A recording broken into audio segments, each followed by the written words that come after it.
Takže poslední dobou si hodně píšete o to, abych natočil svůj setup.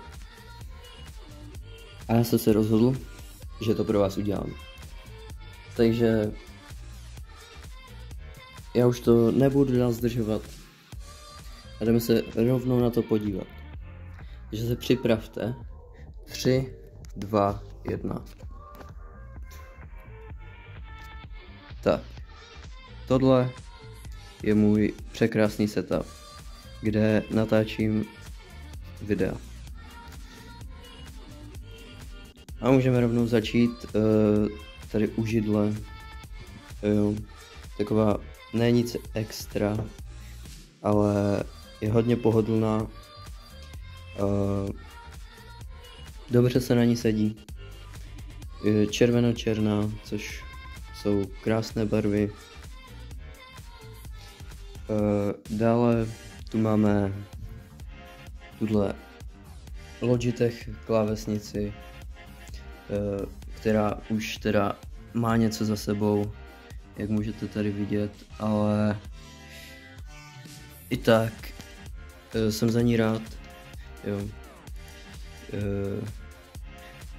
No,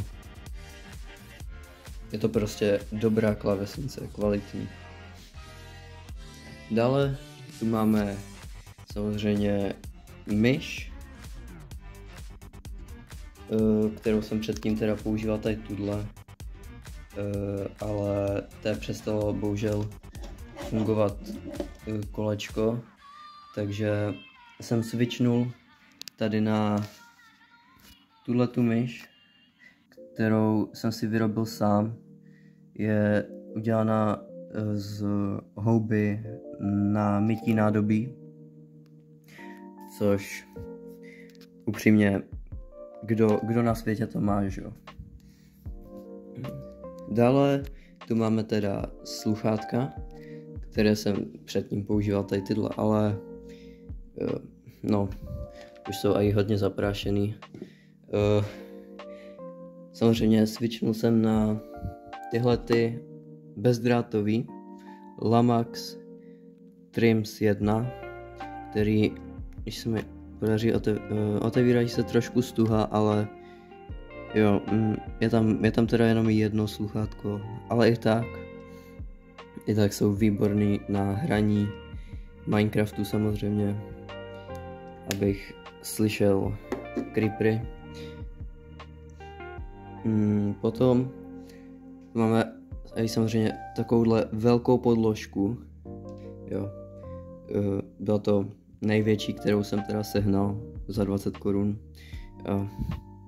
Doufám, že jako za mě je úplně výborná, jo.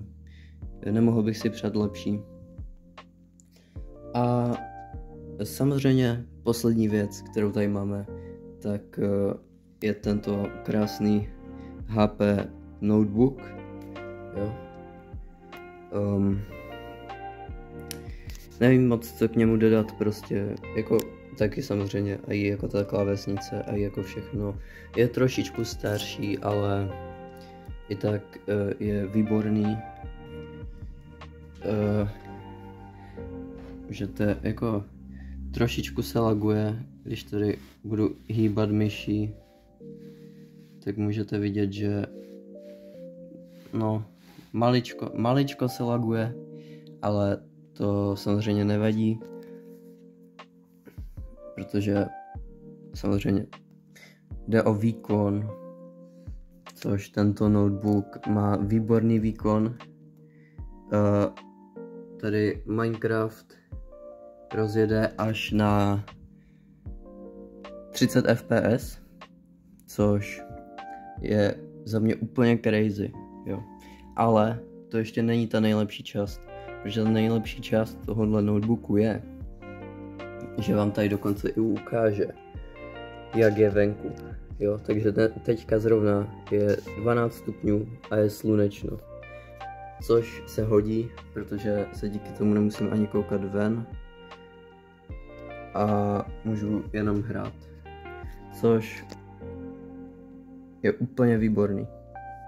No, ale to už je teda pro tento setup reveal, všechno. Pokud jste se dokoukali až sem, tak určitě dejte like a i odběr. Budu za to velice rád. A budu se zase těšit u dalšího videa. Takže se mějte a čau.